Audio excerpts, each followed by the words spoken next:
Welcome to Smooth Sailing Conversation. I am Shaniqua Dupree, the Navy Transition Coach, and today we have GM1 Surface Warfare, Air Warfare, Erin Schanken, and she's just going to tell us about her experience with transitioning through the Navy. And so my first question for you is, can you share about your military background? Sure. So I joined in 2014, so I've been in about 7.5 years, and I didn't come in as a GM.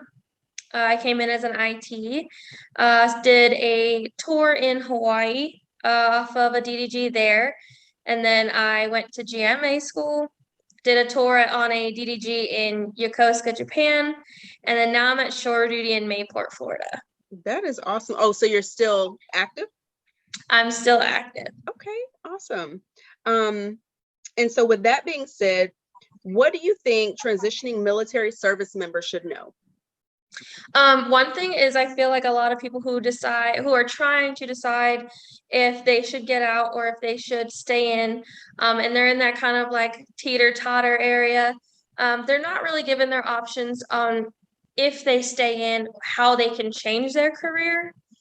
I know for me, when I came up on my first reenlistment, I had a really big decision, and I knew from the get-go if I had not changed my rate in a conversion that I would have gotten out of the Navy, for a fact. I told my career counselor that and everything. And I think had I not had the desire to go to a different rate, had I not known that I wanted to change rates, I probably would have just gotten out and thought that was my only option. Because a lot of times when people are considering getting out, the first instinct for people to is either to say, no, you got to stay in, or, well, do you have a plan for how you're going to get out? Right. They never talk about, well, if you want to stay in, but you're not happy with where you're at, here's what you could do. Mm-hmm. Yeah. And so you said that you were your first duty station was Hawaii, you said? Mm-hmm. Okay, so and that is when you decided you wanted to change rates? Yes, so I actually knew that I did not enjoy my rate. Hi guys, before we jump into the rest of this video, I would like to share with you all that I do have a book that I published this past February called I Am Profitable, a guide to discovering how you can turn your experiences into multiple income streams. You can find it on Amazon in paperback or Kindle. Now back to the show. And I knew within the first 2 months of me being on board, that it was not for me. ITs are split up into basically like computer ITs and communications ITs, to put it in layman's terms. And I was a computer IT, and one of the biggest roles that we play on the ship is to do like help desk work. And being the new kid, that was my job. And to spend almost, a year of sit at this desk and take care of other people's problems, which is how I viewed it. I know a lot of people who are great ITs love that rate. It was just not for me.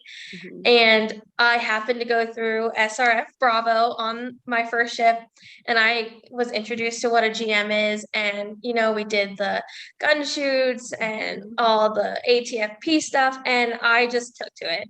Yeah. I just was like, I want to do that. Yeah. Okay. So how easy was it to transition into a new rate, or was there a specific amount of time that you had to be an IT, or like, how did that go? Yes. So I will say that I had a little bit of a special case, for two reasons. One, IT was an undermanned rate when I was in that rate, and you have to wait 2 years in rate before you can apply for a conversion. And so because I was new to the Navy, I had to wait 2 years before I could even apply. But I made it known from the get-go. As soon as I started considering it, I made it known to my chain of command and to my career counselor, which is super important. They need to know your intentions as soon as you're considering it, because there is a lot of pre-work you have to do before you can actually submit a conversion. And the reasons why I said I was in a special case is, one, because the rate was undermanned. And a conversion was almost impossible. And then another one is my I had somebody in my chain of command that happened to have a lot of pull in that department. Mhm. And because they disagreed with my career choices, they attempted to use that pull to stop me from being able to convert. Thankfully, I was able to go to my command master chief at the time, and we went right back on track. He got everything I needed done. Everything was fixed, and he actually helped me get sent TAD to the armory of the ship so that I could get some OJT before my conversion even was approved. Mhm. That being said, after the 2 years, would you like me to go ahead and start in like the whole process of how to convert? Yeah, sure. Go ahead. Mhm. Okay, so after you wait 2 years, you have to let your community manager know. And there, if you go into NavPers, there is a way to view your community health page. And it's going to tell you how your rating is manned, what year groups are being offered convert out quotas or convert in quotas, and how many people they expect to be in the rate in so many years in advance. And IT for me was completely blocked, could not convert out. However, I reached out to my community manager and I explained my situation, and come to find out, there were actually 3 convert out quotas that were not being advertised. They were being reserved for special scenarios, and he explained to me, if you can get a convert in quota from the GM community, I will give you a convert out quota. And so then the work began to contact the GM community manager, and thankfully they were like, absolutely, we're wide open, we'll take you right now. And it did complicate things a little bit that I was actually a second class by then. I made second class extremely fast because for being in IT and committing to 6 years, I got the auto E4. And so I was coming up, once you make E6, that's the cutoff. You go past E6, you cannot convert. Yeah. And so I was getting really nervous. I was like, I need to convert now before I get too far into being an IT, because if I had made IT1, I don't think I would have converted, just because you're an IT1 at that point. Yeah. And so thankfully, like I said, they took me immediately. And so we went back, and you have to be, I don't know if it has changed, but when I converted, you had to be 15 months prior to your PRD. That's what I was going to ask you, like, because I know a lot of people, they either want to change rates and want to go to the reserves, Yes, leave active duty early, but it's like, okay, there's a time limit that you have to meet before you can do these things. So I'm so glad you said that. So 15 months, you think? yes, I think it's still accurate now. I haven't looked into the actual, if they've changed the conversion instruction. I read it front to back when I was looking into it. Highly recommend anybody who wants to convert or think it might be an option, read the whole instruction. It's going to give you every information, what you can and can't do, when your timelines are. And that's why I said, as soon as you're considering a conversion, you need to let your chain of command know, because there's a lot of moving parts. And so when I finally hit that mark, we submitted my conversion request, and there was a slight admin error. They didn't recognize my name when it came through, and they actually denied my first request. And so we went back and resubmitted it, and it got approved. And I was the first IT that anyone on the entire crew had heard of converting. And I love to tell people who ask me about my conversion that, because everybody I talked to told me I couldn't do it. So it's not possible. Your rate's locked. You're not going to get out of it. You'll never be able to convert. I've heard that, every aspect of that, every version of that, from almost everybody that had anything to do with my conversion, except my command master chief and my commanding officer. Thank the world for them, because without them, I don't think my conversion would have been approved. And they fought for me, and I actually got everything I wanted. And here I am.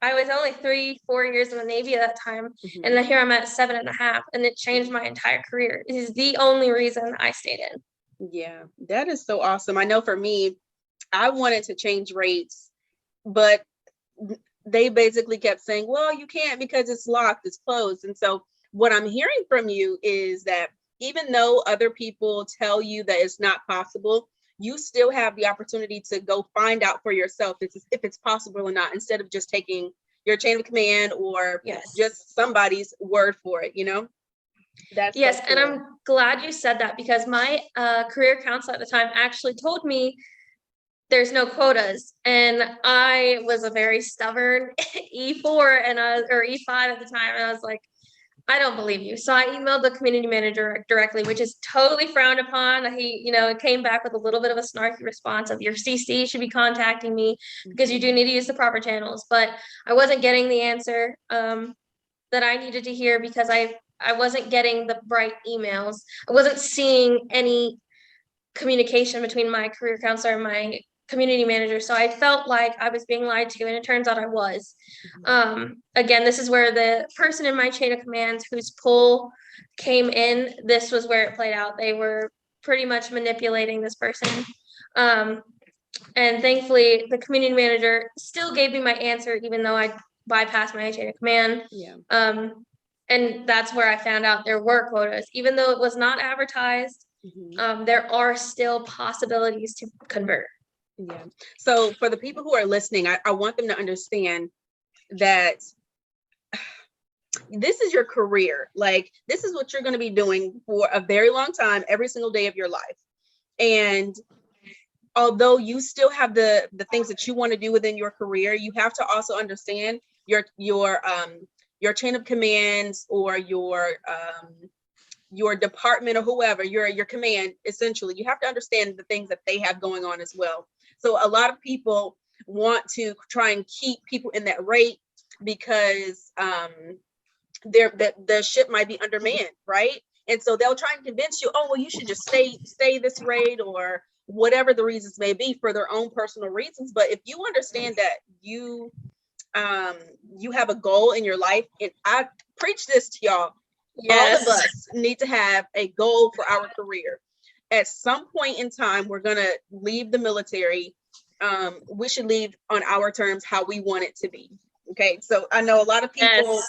they're just like, oh, I want to join the Navy, or I want to do this. I want to do this with my career, but they don't have a full understanding or plan of how to make it all come together. So, okay, so my next question is, what's the hardest thing you've had to face while serving, and how did you overcome? So kind of a two-part to that. The hardest would definitely be the actual conversion because of the whole situation and what I went through. And again, this is why I said I was a special case. It should be way easier than how I experienced it. Even if your rate is locked, it still should be. You should have more people on your side. I had to deal with a lot of pushback from my division because, like you said, they were looking out for themselves. One of the conditions to me going TAD was that they wanted me to get fully qualified in IT. And then when I did that, they were like, oh, wait, she's way too qualified. She's way too valuable. We can't lose her. And they tried to use that as a reason not to let me go. And so because I forced my way out, essentially, the people in my division felt like I was abandoning them. And I got pretty ostracized from essentially my only friends at the time. But I thankfully was welcomed with wide open arms by the armory and all of the gunner's mates on the ship. They were all on my side.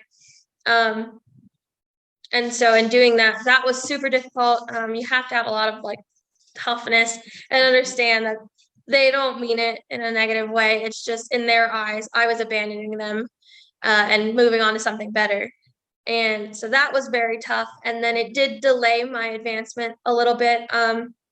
When I had actually converted, I was one cycle away from being eligible for the first class exam. Months. I was, a top performing IT. I was guaranteed essentially an EP with where I was at in my career. And had I gotten that EP, I would have been early on the exam and I hopefully would have made it. But even if I hadn't, I would have been able to take the exam enough times that I probably would have made it before I even completed GMA school, because I did get lucky enough that they actually sent me back to GMA school as a fleet attorney, which for some jobs is not required. And it's actually pretty surprising they did for GM because it's a very easily learned OJT rate. But I got delayed about a year in my advancement. So I was behind my peers that I had entered the Navy with by a whole year. And that's hard to watch. Everybody you went to boot camp and A Yeah. school originally with are all first classes. They've made it, 2 cycles ago, and you're like, I'm not even eligible yet. So it does delay you. You cannot take an advancement exam while you're in a conversion. You can only take the advancement exam once you've completed the conversion. Got it. That makes sense. So I was actually going to ask you about that. Like, is there a wait period before you can like take the exam, or if you have to go to A school? And you just answer those questions for me. Okay. Do you have any final points that you want to share about your experiences in the Navy? I do want to let people know, for ones who are looking at a voluntary conversion, they may give you the caveat that if you fail your rating school, you will be separated. So that was a caveat for mine, because I was voluntarily giving up my rate and going to another school. So this might not apply if you're chosen for OJT, but because I was chosen to go back to an A school, if I had not passed that A school, I was agreeing to be separated. So I was fully confident that I was going to pass. I was fully confident that I wanted it bad enough that I didn't even think of that as an option. I knew it wasn't going to be a problem for me, but it is something that some people need to think about, because they're going to challenge you to have the knowledge of what you would be in that rate. So I was being challenged with the knowledge of a GM2, essentially. Okay, that makes sense. Man, that's tough. I mean, I swear I never knew that. I didn't know that if you don't pass the A school, then hey, you just basically gave up your career. So if you don't pass the A school, and it's essentially you don't have a job in the military anymore, and it makes sense, will they say, well, you have to leave the military and then reapply, or they're like, you can't ever come back in? I'm not sure. The only thing it listed was that if service member fails GMA school, service member will be separated. So that's all they give you on your conversion orders, because you get actual orders, just like if you were to change commands, that show your change in rate. And it was pretty vague. It just said, if I failed. So would there have been the possibility of maybe a re-rate to something basic that didn't require a school, or would that re-rate me, or would that just send me straight to separations? I honestly can't tell you that far, because I did not go that route. Yeah. Okay. So when you went to your very first duty station, you switched over to be a GM. So after you left the A school, after you left your first command, did you go to A school? Yes. And then you went to another command? Yes. Okay, got it. Okay, so the last question I have for you is, what is a fun fact about your specific experience in the military? A fun fact. Fun fact is I have actually never gotten to pick where I've gone. Never got to pick my orders. I was always needs of the Navy. But I've managed to check off the 3 places that I wanted to be stationed in the first 3 sets of orders. So I got extremely lucky. Yes, you have, clearly, from conversions to duty stations. Yes. You sure have. That is really good to hear. Like, I know for my first duty station, or my dream sheet, they actually gave us a choice in A school, and I said, well, I want to go to Florida. If I can't go to Florida, then I go to California. If I can't go to California, then I might as well just go to Japan. I did not want to go to Japan, but that's where they sent me to.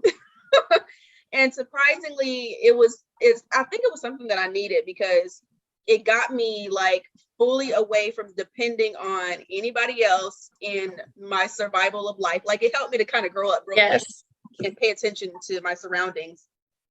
But that is good stuff. Well, Erin, thank you so much for being on here. I really appreciate your your service and helping other people. They are going to love this. I just know that they are, especially with conversions, because like you said, like, we're always told, no, you can't convert. Hey, you have the opportunity to convert, but you can't convert. Like, yes, to hear it from someone who's been through it, and not just easily, but pushed your way through. This is going to be so impactful to a lot of people. So thank you so much. I sure hope so. Thank you for letting me talk. Yeah, I appreciate it. And if you know anyone else who has a good story to share to impact sailors that are transitioning, whether they have gotten out or even if they're trying to get in. So my channel is for anybody transitioning through the military, especially for the newbies. Like that's where my heart is. Like, they need to know. Where you got to get them early. Yes. So again, thank you so much, and we'll chat later. Awesome. Thank you. Bye-bye. Aren't you tired of the drama? You use your words like they are knives.